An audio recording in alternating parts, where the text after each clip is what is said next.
Rosa Buyu and the Honorable Rindikiri Mugambi, why are you behaving like you are standing by some aisle other than a parliamentary aisle?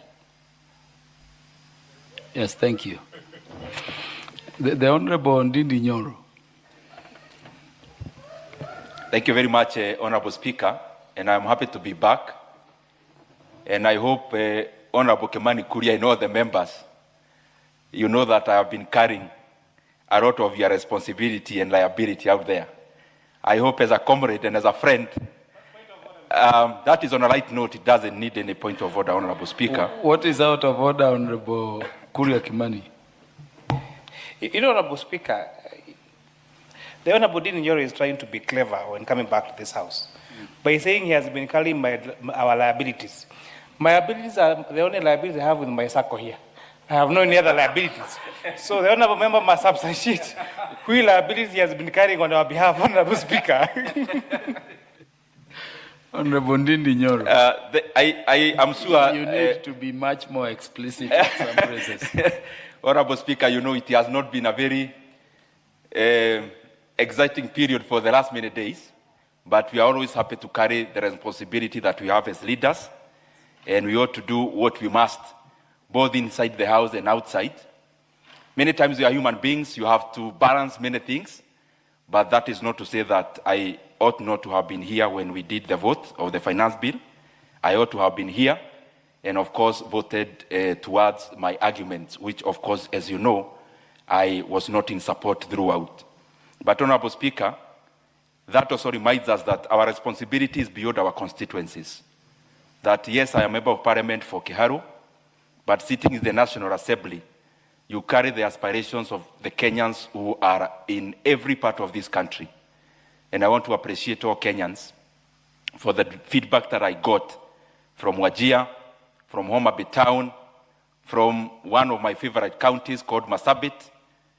All the feedback that I got, and especially out of that, I take it. It makes me a better leader to be present here and also to be present out there so that we continue to make policies that affect the Kenyan people in the right way. And Honorable Speaker, therefore, I want to give a few comments and contribution towards this bill that is before us. What grows our economy, Honorable Speaker, and what has grown all other economies across the world is the private sector. And the private sector, when you want to look at how you actually want the private sector to behave, you look at various scenarios. There is a situation or in countries where what is done by the private sector is actually done by government. The other cadre is where you have very stringent regulation. And the other cadre, Honorable Speaker, is what we have, what we usually have in many countries, what is called deregulation, where there is a lot of laissez-faire that happens when it comes to the running of businesses and the private sector.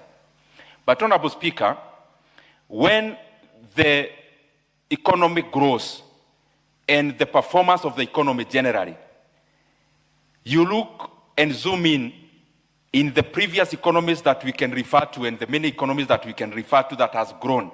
I'm using the name previous based on the growth.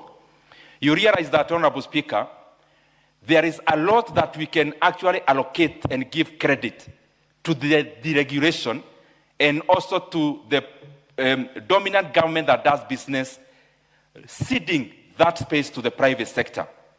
The opening up of China during the reign of Deng Xiaoping is what we credit as having been the basis of the Chinese growth.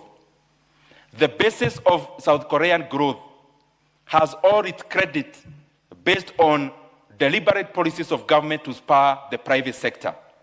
Because the private sector is the one that has the agility and the versatility to grow the economy. We have also seen many countries that have tried to bear the weight of planning the economy in detail. Planning, therefore, meaning also involving and having a strong arm of government in the running of businesses. There are very few success stories, Honorable Speaker, if there are any. And therefore, what I'm trying to say is that we must always give us an environment where business and entrepreneurship grows. And in that growth, therefore, catapults the economy. Honorable Speaker, as we talk about that, it is also important to look at which are the bottlenecks that lead to a deceleration of economic growth when it is actually based on the private sector. Honorable Speaker, I want to give a scenario so that I give that point. And I want to use a scenario of a country like Nigeria, because the point I want to drive home is the point of patronage and where we mix so much politics with the private sector in business. In Nigeria, for example, we have very many people domiciled within Nigeria, indigenous Nigerians, who are doing very well for the economy. To cite just two, for example, one we know called Aliko Dangote. Out of the thriving of the business of the private sector, he started by doing business by importing commodities. And he spent the same money he got as profit in making it as capital to build a manufacturing base and a manufacturing capacity in the products he was importing. Namely, for example, sugar and cement. It is the same profit that he actually used as capital to build a refinery. Honorable Speaker, this shows that the growth of the economy is totally influenced by one thing called entrepreneurship. Entrepreneurship, Honorable Speaker, is not just about Dangote. It is about many other Africans and the global citizens who have done very well in changing the economy using the profits they get out of their private sector businesses, Honorable Speaker. The point is that when we detach business and politics, we are able to have the right economic incentives where the people in business are entrepreneurs. So when they get profits, this profit is not usually a possession. It becomes capital for the next venture, therefore perpetuating a virtuous cycle where this profit becomes capital, this capital generates more profit, and on and on. And this opens up the economy for growth. It opens up employment opportunities. It opens up innovation. It opens up ingenuity. But Honorable Speaker, and I'm repeating because this is what I've seen is one of the most dangerous bottlenecks we have in Kenya. When patronage drives so much, and therefore those in leadership, you are able to open up a scenario where businesses can think, innovate, get new ideas, and all these new ideas act as part of the economic growth, Honorable Speaker. The other thing that I want to cite is that even as we talk about regulation in terms of businesses, it is also important for us to also give a breathing space to the businesses so that even as we regulate, we make sure that regulation only works to spur business and also works to protect the customers. But when you now start having over-regulation, it hurts both the businesses and also hurts the customers. And it's always important to find the right balance when it comes to regulation, because it is through regulation that we also streamline competition. As I come to the finish, Honorable Speaker, as we talk about businesses, because competition is also about business, it is important that we know that economies majorly grow out of industrialization. If we look at the segmentation of our economy, we realize we do a lot in terms of primary production, and especially in agriculture. Many people are employed there. But then you shift and jump industrialization and manufacturing. And then 65% of our economic activity in terms of wealth actually happens in the service industry. It means in between there, Honorable Speaker, which accounts for around 18% of our GDP, there lies manufacturing and there lies industrialization with all their value chains, including logistics, transportation, storage, and the rest. The fact of the matter is that that is the most productive area that you can have in an economy, and it is the one that creates a synergetic environment. It is important, Honorable Speaker, that as we grow the segment of the primary production and the service industry, that we know that there is no many economies we can cite that have leapfrogged or jumped industrialization and manufacturing and ended up creating quality jobs for the citizenry. Therefore, it is important for us to zero in there, lower the cost of energy, which is a major input. Most of manufacturing is dominant in terms of consumption of energy, and also upscale the skills that are needed and create an environment robustly that spurs industrialization, because it is out of there that the bigger solution of our economy lies. With those many remarks, I submit. Thank you, Honorable Ndindi Nyoro. Honorable members, let us be upstanding. Honorable members, on the time being 7:01 p.m., this House stands adjourned until Wednesday, the first day of July 2026 at 9:30 a.m. To our foreign direct investors, we will have specialized investor facilitators. Honorable Speaker, Clause 3 mandates that anyone facilitating foreign direct investors must be formally accredited by the Kenya Investment Authority to curb unregulated middlemen, and these are the brokers, Honorable Speaker, I was speaking to, people who masquerade as facilitators for direct foreign investors. And you know, foreign direct investors or foreign investors, because they may not be familiar with the terrain of our investment climate in the country, are taken advantage of by people. Therefore, it will be clear to any foreign direct investor who's coming to invest in the country that they have people who are authorized by the Kenya Investment Authority to be able to do this work to facilitate them.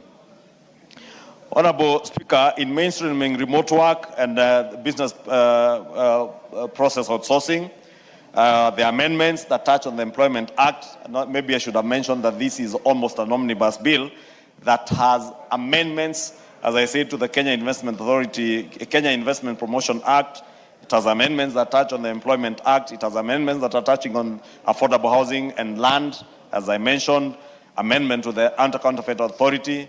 And therefore, Honorable Speaker, in mainstreaming remote work and business process outsourcing, if you members look at Clause 10, it redefines employee and employer under the Employment Act to fully recognize remote workers, specifically those operating under BPOs and IT-enabled arrangements. Because, Honorable Speaker, you know, the old Employment Act, or the old times, Honorable Speaker, employment had to be physical employment where you have a letter of appointment, you have a contract, you have a physical address where you are working from. But in today's world, Honorable Speaker, with business process outsourcing and the remote work environment, you do not necessarily now need to have an appointment letter from anybody, or a contract, or even a physical address where you work from. You can actually work remotely, and with COVID in 2020, Honorable Speaker, a lot of our workforce moved to remote work, and many other Kenyans now are working under business process outsourcing. And therefore, we must be in a position where we facilitate all these new areas of employment to ensure that our young people in the country are able to access employment, those that can work remotely. And I say this, Honorable Speaker, from experience. I have a young man in my family who for the last 4 years has been working remotely. And I visited him the other month in his apartment on Riara Road. And he has actually converted one of the bedrooms into a fully fledged office. And when I visited him at about lunchtime, hoping to find lunch, I found him asleep. And he told me he had slept that morning at 7 a.m. because he works at night. And that is the innovation, Honorable Speaker, that our young people in this country are taking advantage of, the innovative ways of getting employed across the globe. Somebody is working for a company in the US remotely because of the time difference, they are working at night. And therefore, we must create laws that now recognize them as employees, and also facilitate those who are in the business of business process outsourcing to be able to hire a workforce from this country without being hindered by the archaic laws that we had under the Employment Act. Honorable Speaker, again, Clause 12 amends the Occupational Safety and Health Act to ensure that legally defined workplaces explicitly cover remote locations. As I said, people now can work from their homes, people can work from other remote locations. You are working for a company in the West, but you are working from your house in Daragwa constituency in Nyandarua. And that speaks also, Honorable Speaker, to the need to enhance our investment in the national superhighway, on fiber connectivity so that we ensure that every corner of our republic, Honorable Speaker, people are able to work remotely, and business process outsourcers can establish centers for BPO operations in any part of the country, so that we also help our urban centers, and especially a place like Nairobi, with addressing barriers like traffic jams. Because when people are working from remote places and from many corners of the republic, you do not need all to crowd in our urban centers, and therefore we also reduce on the amount of time and resources that we spend on the roads as we seek to get to physical addresses as workplaces. Honorable Speaker, on the Anti-Counterfeit Act, Clause 16 updates definitions in the Anti-Counterfeit Act to address modern economic threats, explicitly outlawing the fraudulent mislabeling of medicine. A very critical aspect, Honorable Speaker, because people have taken advantage of technology again, and people brand medicine. And medicine, Honorable Speaker, you know, is a very delicate aspect of our lives, because you may find paracetamol or a certain drug that is labeled, because people can digitally copy the trademarks and brands that are branded for branded medications, Honorable Speaker. They counterfeit medication and medical applications, Honorable Speaker, causing huge losses, especially, Honorable Speaker, to our ladies. They are the ones who have suffered mostly, especially with what is called, I don't know, I'm stuck on what language to use. To and the member telling me to be careful. But you know, there's medication that our ladies use to enhance their appearance. There are those who want to look lighter, some want to look darker than their natural shades. I'm told even men, I am happy that I am not in that category. I am happy in the color, the pigmentation of my skin. But you know, many ladies have suffered when they seek to change the pigmentation of their skin color and use products that are branded for what they are not.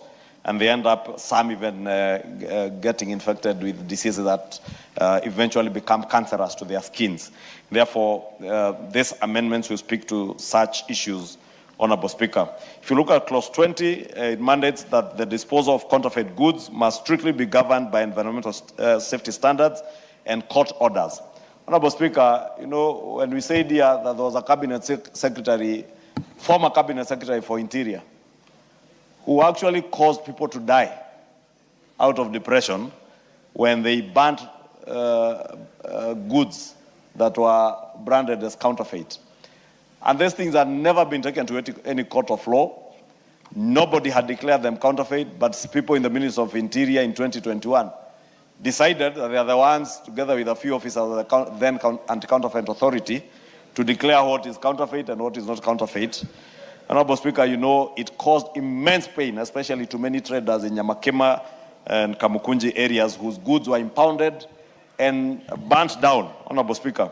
Now we are making it mandatory that you must have explicit court orders, and whatever is being disposed must be governed by environmental standards, so that even things that may be detrimental, like battery cells, that must be disposed in a certain way, then you make sure that they are disposed in that manner that is environmentally safe and following court orders. Clause 23 drastically escalates the anti-counterfeit penalties, making offenders liable to fines of up to 2 million shillings and 3 years imprisonment or both, to ensure that nobody deliberate that are detrimental to the health or the safety of the citizens of Kenya. And should you contravene, Honorable Speaker, you'll be liable either to a fine of up to 2 million shillings or 3 years imprisonment or both. Honorable Speaker, if I touch on, I've spoken a bit on the clauses that touched on affordable housing and land timelines. And Clause 13 amends the Affordable Housing Act by integrating crucial new definitions into the Act, legally protecting structures like Sharia-compliant financing administration fees. Clause 14 significantly accelerates land transaction timelines under the affordable housing by reducing a chargee's statutory notification period from 90 days to only 45 days. You now don't need 90 days, you only need 45 days to be able to charge your affordable housing units. Clause 15 establishes that a chargee must respect a tight 20-day timeline before exercising across businesses. In terms of investment promotion, especially for investors and businesses that are coming into this country, we expect or we would like that these people do not meet otherwise brokers or people who would take advantage of them by ensuring that the people who bring direct foreign investment are registered by Kenya Investment Promotion to ensure that all these businessmen and women who come into this country get a good working environment. The issues of employment is also not left out, because a lot of work that is being done by many of our young people, especially under the BPO, require a lot of legislation to ensure that they are not taken advantage of as they are running their businesses. Issues to do with anti-counterfeit. I think anti-counterfeit or counterfeited products have found their way, a lot of it into the country, and that affects real genuine businesses and disrupts business operations. So the amendments to the Anti-Counterfeit Act also allows that those products that are seized because they are anti-counterfeited are managed in such a way that they don't get back into the country. There are many issues also, including issues on affordable housing and land timelines, because as we can see across the country, we have affordable housings that are going on. And most of these affordable housing projects are done in properties that are ideally supposed to be counties, and the licensing between counties and the national government to ensure that that particular plot of land is available for affordable housing, as well as the sale of these affordable houses to the public, then this particular amendment will allow that the chargee process is also reduced from 90 days to 45 days to allow also that all these young people who have invested in affordable housing are able to then take advantage of those houses and be able to enhance their business operations. I think the bill comes at a better time, because it allows businesses generally in this country to be able to trade and to be able to